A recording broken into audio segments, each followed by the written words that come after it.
Tonight, the RCMP is hoping to identify a carjacking suspect from an incident that occurred on Christmas Day at the airport. Plus, BC Assessment has released their annual breakdown of property values and trends, and we'll have more on what the trends look like in northern BC. And police are looking for witnesses to the Red Rock Way scale fire that is now being investigated as suspicious.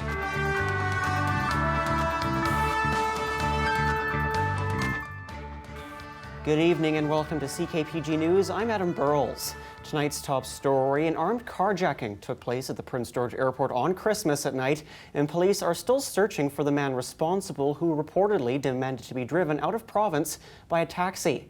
Tommy Osborne has more. Another carjacking took place at the Prince George Airport, the second in just 5 months. It occurred just after 11 o'clock p.m. on Christmas Day when a taxi cab driver picked up a fare and the passenger brandished a knife and demanded to be driven out of province. The taxi driver immediately left the vehicle and luckily was unharmed.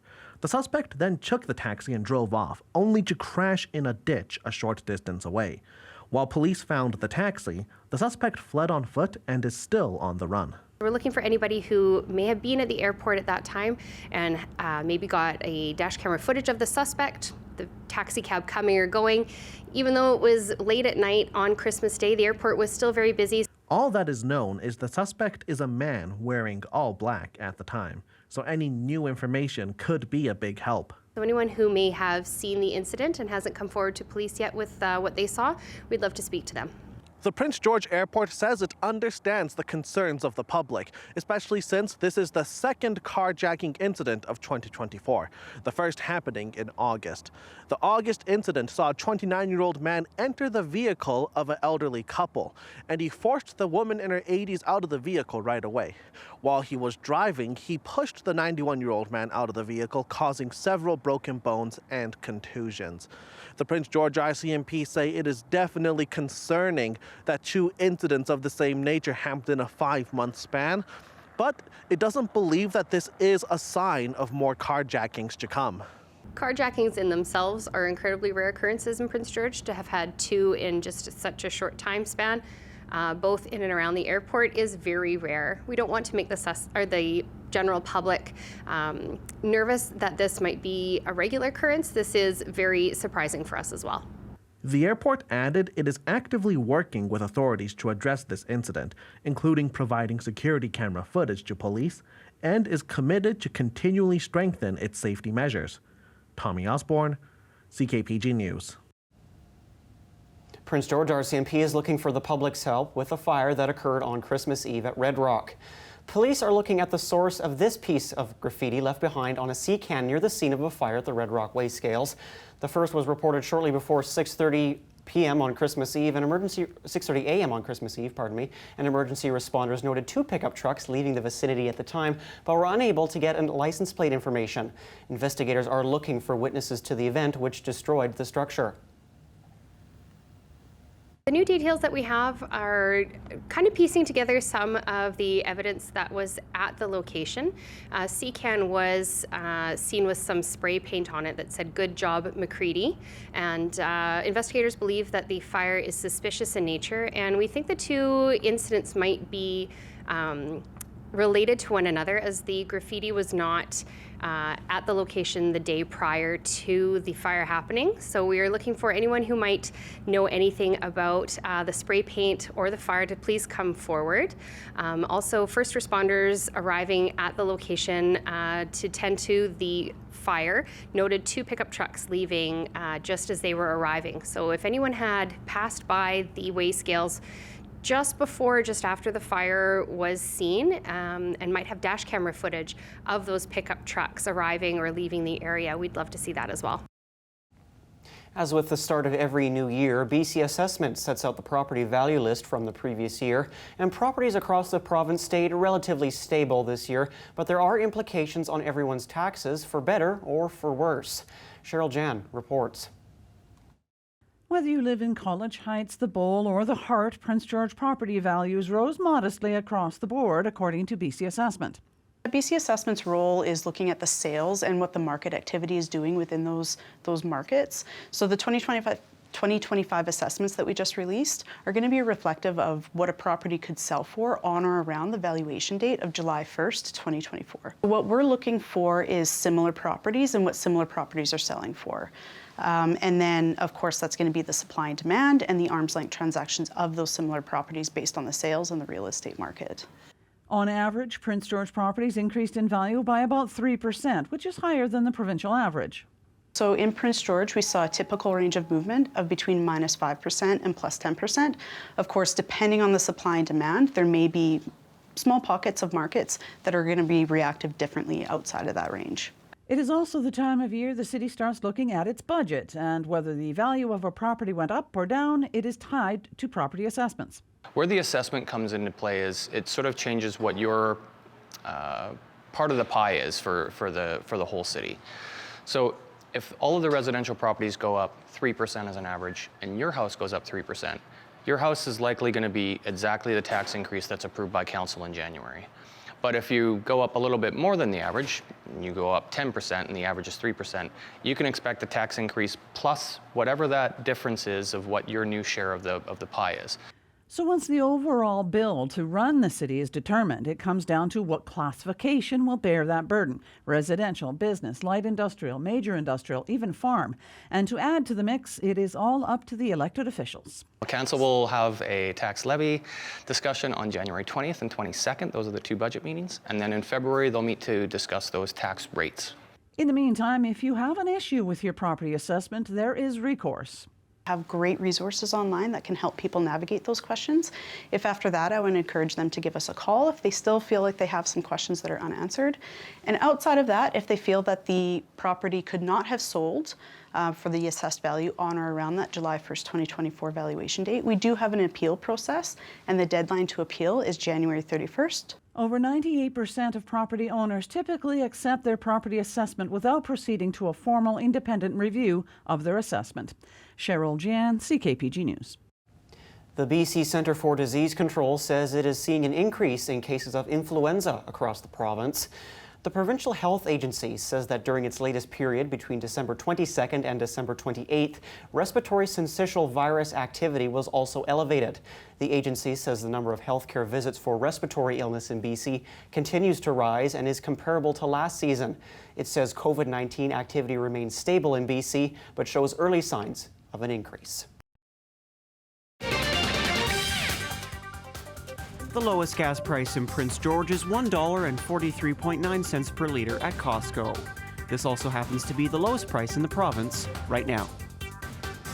Manitoba currently has the lowest gas prices in the country on average at $1.42.7 per litre. Meanwhile, BC has an average price of $1.66.4 per litre. CKPG Sports is delivered by Domino's. Feed your team tonight with a delicious mix and match combo. Chicken, pizza, pasta, or dessert for just $8.99 per item. The Spruce Kings are on the road to kick off their 2025 schedule, starting with the reigning Fred Page Cup champs in the Surrey Eagles.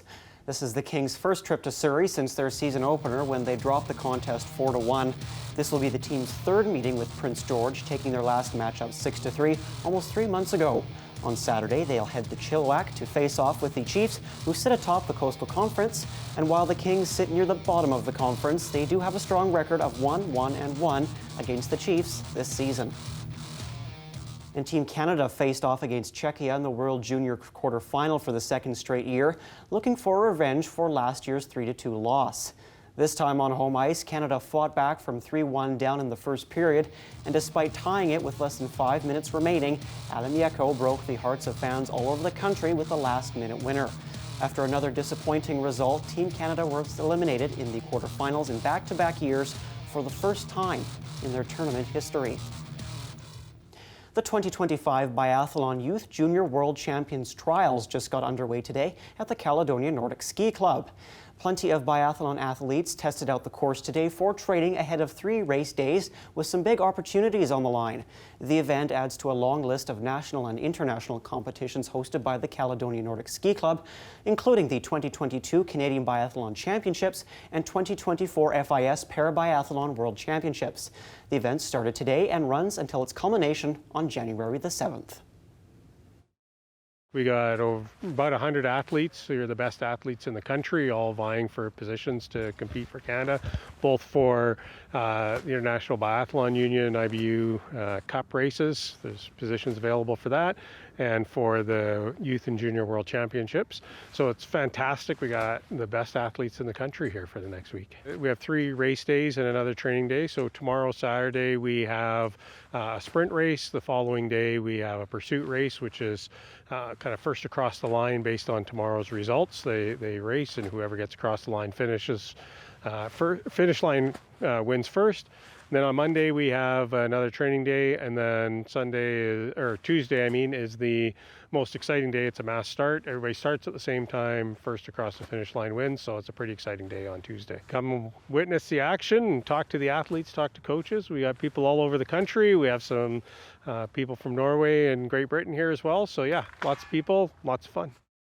Some pretty noticeable wind chill overnight tonight in the Prince George area. Wind chill around -20 is the expected rating, paired with that chance of flurries. Now, as you get into Saturday, that chance of flurries expected to turn into snowfall. Light snow beginning Saturday afternoon, carrying through overnight and into Sunday as well. Let's take a look at this futurecast. So over the next 48 hours, a lot of areas of the province actually expecting intermittent snowfall on and off throughout the weekend. As you can see, a few different systems kind of pushing in. So yes, bringing periods of snow, you get a few hours break, and then periods of snow returning again, and Prince George expecting much of the same as well. As you can see, Saturday morning has some snowfall expected again Saturday afternoon, overnight Saturday, and into Sunday as well. So chance of flurries overnight tonight, turning to periods of snowfall as the weekend gets on. Highs tomorrow across BC, temperatures warming up slightly compared to that midweek cool down period. Fort St. John at a high of -24 tomorrow. In Prince George tomorrow, looking at a high of -9. So again, a little bit warmer than that midweek period for tomorrow. Across the rest of the broadcast region, Mackenzie looking at a high of -14, starting off the day, mix of sun and cloud. Fort St. James at -10 with some clouds tomorrow. Burns Lake expecting snowfall and a high of -9. Across the rest of Canada tomorrow, Whitehorse with a high of -20, expecting snowfall there. Yellowknife a little bit sunnier, but of course a little bit cooler, a high of -31. Over in the Winnipeg area and the prairies, again looking relatively cool, but drying out a little bit after some snowfall earlier this week. Toronto, though, and Montreal both expecting snowfall. Montreal cooling down considerably at a high of -10, and actually over in Newfoundland, St. John's looking at a mix of sun and cloud and a high of +4. Looking ahead, cloudy weekend ahead, a snowy weekend ahead for a lot of areas in the province, including the Prince George area. Let's get into that extended forecast. So for Burns Lake, Saturday, looking relatively cool, a high of -9. Good chance of some evening flurries as well. Sunday has a little bit more sun in store and actually a little bit warmer as well, but those overnight lows are still considerably cool, especially with that wind chill consideration. Mackenzie area looking at a cloudy and chilly evening ahead, rated at -19. Of course, with wind chill, it may feel closer to something like -22. Tomorrow has a high of -14 and a mix of sun and cloud to start off the weekend. McBride area expecting snowfall intermittently throughout the weekend, so a chance of flurries tonight. Tomorrow, good chance of some morning flurries actually, but that is expected to taper off as the day gets on. Sunday also has a lingering chance of flurries, but it is warming up to a high of +1. Quesnel area tonight's looking mostly cloudy, dipping down to around -11 for the overnight low. Tomorrow has a high of -7. It is going to be relatively cloudy with that lingering chance of flurries. Sunday, expecting a bit of a foggy start, but it is going to be a little bit warmer, a high of -4, followed up by Monday with some pretty similar conditions. And then that midweek period so far, the long-range forecast is calling for a little bit more sunshine. Prince George area, tonight's looking mostly cloudy, a strong chance of flurries and some pretty strong wind as well. So yes, -15, but with the wind chill, it will feel closer to something like -20. So definitely keep that in mind. Tomorrow has a daytime high of -9, mostly cloudy weekend ahead, but again, also expecting periods of snow. So Saturday afternoon and evening, looking at some periods of light snowfall. That is expected to continue into Sunday as well and taper off for a drier finish to the weekend. CKPG Sports is delivered by Domino's. Feed your team tonight with a delicious mix and match combo. Chicken, pizza, pasta, or dessert for just $8.99 per item. Ahead of the Cougars' weekend back-to-back for their first games of 2025 in Prince George at the CN Centre. Jane DeMello joins us from the rink with a special guest. Thanks, Adam. I'm here at the CN Center before the Cougars puck drop against the Seattle Thunderbirds with Cougars head coach and general manager Mark Lamb.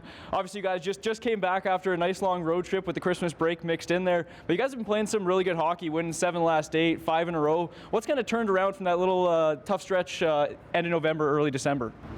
Well, I think we're playing more as a team right now. You know, some of the games that we were in, you know, we didn't stick to our structure, and so now that we got our team game going, we're getting the points, and we've got to keep playing like that. And then obviously, you know, you're getting production from guys like Riley Heidt, Parasek, and Ravensburg, and really picking it up. Obviously, those last couple of games against the Royals. But a big point has been the depth scoring. You know, Sopiar is getting his first. You know, Aiden Foster scoring a bit as well. Greening. So how important is it to get those guys involved in the offensive game as well as their depth roles? Yeah, it's very important because you know, the top guys, they get the hard matchups all the time, and you know, they do a pretty good job of that, and they get you know, the power play action. But when you can get that depth scoring, I thought our fourth line probably, you know, had one of the best games they've had all year long last game, and they chipped in with 2 goals. So when you can get that, and our third line has been, you know, really been setting the tone for our team. You know, Danny Lajoie and Foster, they've been starting out periods and playing against their top players and doing a real good job there. So everything's starting to fit. And then obviously coming back, I'm sure it's nice after the big long road trip.